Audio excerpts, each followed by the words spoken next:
Kemandirian bangsa Indonesia ketika makin dekatnya dengan Rusia menunjukkan bahwa Indonesia bukanlah Indonesia sebelumnya, tetapi saat ini makin kokoh dan makin kuat. Bukti-bukti tersebut dengan adanya kerjasama Indonesia dan Rusia.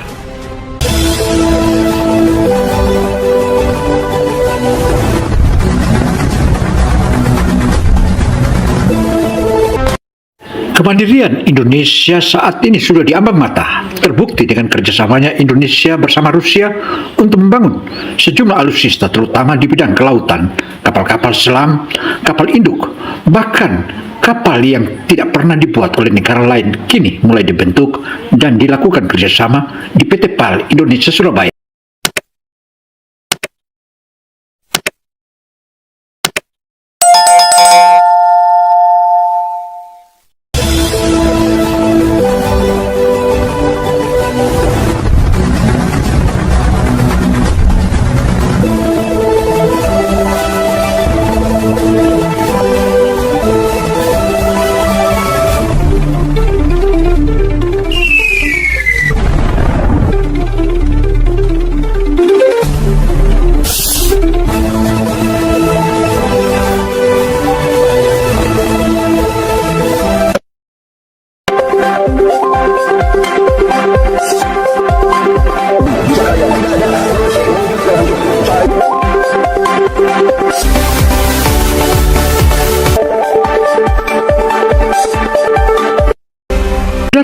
Di tengah memanasnya kondisi politik global dewasa ini, tentu saja semua negara memperkokoh dan memperkuat alutsistanya dan sekaligus memperkuat security dalam negeri serta menangkal berbagai macam geopolitik dari manapun adanya, tak terkecuali Indonesia.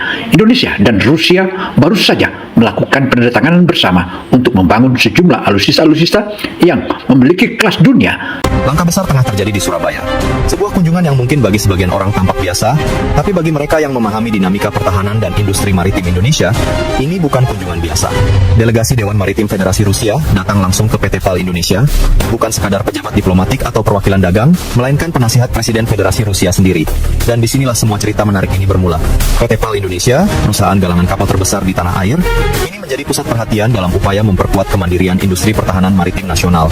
Prabowo Subianto bukanlah manusia karbit sebagaimana bisa dimainkan oleh negara-negara lain sebagaimana presiden-presiden sebelumnya, tetapi dia seorang yang memiliki skill begitu brilian dan menganalisa geopolitik dunia. Karena itu, dengan dibangunnya berbagai macam kerjasama antara lain Indonesia dan Rusia, maka kemandirian Indonesia diambang mata. Hanya simbol persahabatan, tapi juga membuka babak baru kerjasama teknologi tinggi antara dua negara yang sama-sama punya sejarah panjang di laut. Langkah ini menjadi bagian dari strategi besar pemerintah Indonesia untuk memperkuat kedaulatan maritim. Dalam rencana pembangunan jangka menengah nasional, sektor kemaritiman ditempatkan sebagai prioritas utama, tidak hanya untuk transportasi dan ekonomi, tetapi juga sebagai fondasi kekuatan pertahanan negara. Dan di titik inilah, PT PAL memainkan peran penting sebagai tulang punggung pengembangan industri maritim dan pertahanan laut. Pihak Presiden Rusia bersama Kepala Direktorat Kebijakan Maritim Nasional, Pukov Sergei, menandai keseriusan Moskow untuk membuka pintu kolaborasi yang lebih luas. Delegasi ini datang bukan sebagai tamu seremonial, melainkan membawa agenda nyata, transfer teknologi, kerjasama industri, dan peluang besar di sektor energi serta pertahanan. PT PAL sendiri, sambutan hangat datang dari Kaharudin Djinot yang menekankan pentingnya momentum ini bagi masa depan industri maritim nasional. Saudara, dalam paparan sejumlah sumber sebagaimana yang ditegaskan oleh Kaharudin Djinot sebagai Direktur PT PAL yang alumnus dari Jepang, itu tentu saja dia memiliki kekuatan yang tak pernah lagi bisa dimainkan oleh negara-negara lain. Kepiawaiannya sebagaimana cita-citanya dari sejak kecil kini mulai ditampakkan satu persatu. Munculnya Rusia untuk bekerja sama secara teknologi tinggi merupakan salah satu dampak positif yang maha dahsyat. Kaharudin menjelaskan bahwa PT PAL membutuhkan strategi kemitraan jangka panjang. Tidak cukup hanya membangun kapal, tapi harus masuk lebih dalam ke penguasaan teknologi, pengembangan sumber daya manusia, sistem digital, hingga rantai pasok global, yang menjadi inti dari pembicaraan. Pertama, peluang kerjasama di bidang teknologi kapal perang dan kapal selam. Kedua, pengembangan pembangkit listrik tenaga nuklir atau PLTN dengan melibatkan Rosatom, perusahaan energi nuklir terbesar milik Rusia. Dua bidang yang sangat berbeda, tapi punya benang merah yang sama, kemandirian teknologi dan ketahanan strategis Indonesia di masa depan, dan sistem peluncur vertikal atau VLS. Semua sistem yang selama ini menjadi tulang punggung kekuatan laut mereka. Teknologi semacam inilah yang berpotensi besar ditransfer ke Indonesia jika kerjasama ini berhasil diwujudkan dalam bentuk konkret. PT PAL juga dikenal lewat kemampuannya mengembangkan general engineering di bidang energi dan elektrifikasi maritim. Dengan pengalaman ini, sinergi dengan Rusia bisa menciptakan lompatan besar dalam penguasaan teknologi strategis. Menariknya, kunjungan ini bukan pertama kali Rusia mendekat ke Indonesia. Sebelumnya, Duta Besar Rusia untuk Indonesia, Sergei Dulkenov, juga sudah berkunjung ke PT PAL. Tapi kali ini berbeda. Yang datang bukan diplomat, melainkan langsung dari jajaran penasihat presiden. Itu artinya, tingkat kepentingannya jauh lebih tinggi dan bisa menjadi sinyal bahwa Moskow serius membuka kerjasama di tingkat industri strategis. Saudara, munculnya berbagai industri strategis di tanah air tentu saja itu merupakan ejawentakan ataupun keinginan tersendiri dari Presiden Prabowo karena dia paham Indonesia jika harus menjaga keamanan dan menjaga kekayaan alamnya, Indonesia harus memiliki alutsista yang kuat. Hanya, Petrusev Nikolai menyampaikan pesan yang cukup jelas. Rusia, katanya, memiliki semua teknologi maritim dan pertahanan yang dibutuhkan Indonesia, dari sistem kapal permukaan, kapal selam, hingga teknologi nuklir sipil, dan mereka siap berbagi melalui kerjasama yang saling menguntungkan. Pernyataan ini terdengar sederhana, tapi maknanya besar. Karena jika benar diwujudkan, Indonesia berpeluang mengakses teknologi yang selama ini sulit didapatkan dari mitra barat. Kaharudin menambahkan bahwa PT PAL tengah berfokus untuk memperkuat kemampuan desain dan integrasi sistem. Dalam dunia pertahanan, integrasi sistem ini adalah kunci, sebab kapal modern bukan hanya soal lambung baja, tapi soal otak dan senjata yang ada di dalamnya. Salah satu yang menarik perhatian adalah potensi kerjasama di bidang sistem peluncur vertikal atau VLS. Ini adalah sistem yang memungkinkan kapal perang meluncurkan rudal ke berbagai arah tanpa harus mengubah posisi kapal. Teknologi ini digunakan oleh banyak negara maju dan Rusia termasuk pionirnya. Jika sistem ini bisa diadaptasi oleh PT PAL, maka kemampuan ofensif armada laut Indonesia bisa meningkat signifikan. Selain itu, ada juga pembicaraan mengenai torpedo dan rudal jarak jauh yang bisa diluncurkan dari kapal selam maupun kapal permukaan dari Indonesia. Namun kerjasama ini tidak hanya berhenti di aspek militer. Rusia juga menawarkan peluang di bidang energi maritim dan pembangkit listrik tenaga nuklir. Melalui Rosatom, Rusia ingin memperkenalkan teknologi reaktor nuklir skala kecil yang bisa digunakan untuk pembangkit listrik di wilayah terpencil. Saudara, pemerintahan di zaman Presiden Prabowo ini makin kokoh saja dengan adanya kerjasama di berbagai bidang terutama dari Rusia menunjukkan bahwa Prabowo bukanlah presiden biasa. Termasuk untuk mendukung pelabuhan dan kawasan industri maritim. Konsep ini sejalan dengan rencana pemerintah untuk membangun ekosistem energi berkelanjutan di kawasan pesisir dan kepulauan. Dengan teknologi nuklir sipil, Indonesia tidak hanya memperkuat ketahanan energi, tetapi juga membuka peluang baru bagi pengembangan industri maritim. Dibahas rencana kerjasama pelatihan, program vokasi, dan magang industri antara Indonesia dan Rusia. Tujuannya jelas, membangun generasi baru insinyur dan teknisi maritim Indonesia yang mampu memahami teknologi tingkat tinggi, bukan hanya mengoperasikan, tetapi juga mengembangkan. Kaharudin menjelaskan bahwa Indonesia tidak ingin hanya menjadi pengguna, tapi juga produsen teknologi, berproyek jangka pendek.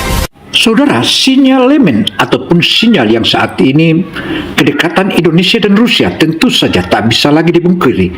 Hal ini sudah ditetapkan, bahkan cerita-cerita kita masih kecil dulu sudah menyebutkan bahwa kita memiliki atau Indonesia memiliki saudara jauh, di mana saudara jauh itu dia datang di saat kita dalam kondisi krisis. Pada saat itu kita dikeroyok oleh sekutu barat dan muncullah Rusia yang dulu disebut Uni Soviet hingga memberikan kita alutsista dan kekuatan. Dan saat itulah kita bangkit semua untuk bertempur dan akhirnya kita memenangkan dan merdekalah Indonesia. PAL Indonesia telah menunjukkan perkembangan pesat dalam beberapa tahun terakhir dan dinilai sebagai mitra potensial di kawasan Asia Tenggara.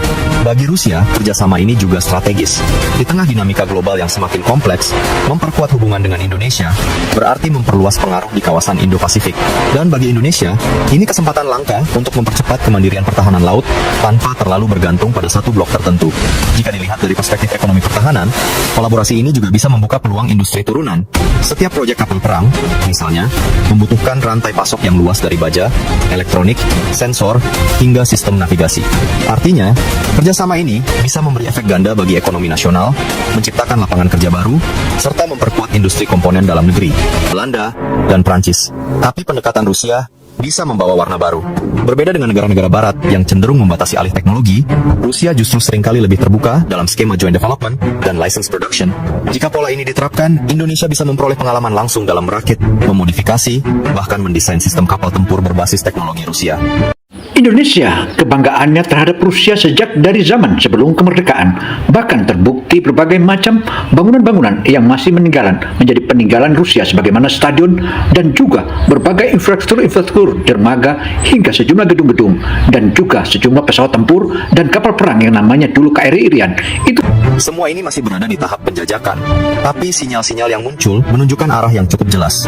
Pemerintah melalui PT PAL tampaknya ingin memperkuat fondasi industri pertahanan laut agar tidak lagi bergantung pada impor. Bagi sebagian pengamat, langkah ini juga bisa menjadi bagian dari strategi jangka panjang menuju kemandirian alutsista nasional. Karena tanpa kemampuan membangun sendiri kapal tempur dan sistem senjatanya, Indonesia akan terus tergantung pada negara lain. Mereka datang langsung ke PT PAL, ke jantung industri maritim Indonesia. Artinya, mereka ingin berbicara langsung dengan pelaku teknis, bukan hanya pejabat birokrasi. Ini bisa diartikan sebagai bentuk kepercayaan sekaligus keseriusan untuk membangun kerjasama konkret. Jika melihat tren global, banyak negara mulai memperkuat kerjasama bilateral di bidang teknologi militer dan energi maritim. Kolaborasi dengan Rusia ini bisa menjadi batu loncatan penting untuk memperkuat posisi Indonesia sebagai poros maritim dunia. Namun tentu ada tantangan besar di depan.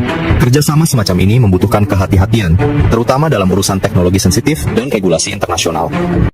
Saudara, kehadiran Presiden Prabowo sejak dia menjadi Menteri Pertahanan mulai tampakkan kedekatannya dengan Rusia. Bahkan sebelum dia dilantik sebagai presiden pun, dia sudah lebih awal menyeberang ke Rusia. Dan sebelum itu pula, ia sudah meminta dukungan dari Rusia mulai berbagai macam strategis hingga masuk ke teknologi-teknologi tingkat tinggi, terutama teknologi strategis yang menyangkut alutsista. Bahkan kini mendominasi hingga menjadi alat utama pertahanan Negara Kesatuan Republik Indonesia. Dan tentu saja hal itu melakukan salah satu manifestasi suksesnya pertahanan Indonesia. Saya Vino Samsudin Mirsad melaporkan. Wassalamualaikum warahmatullahi wabarakatuh.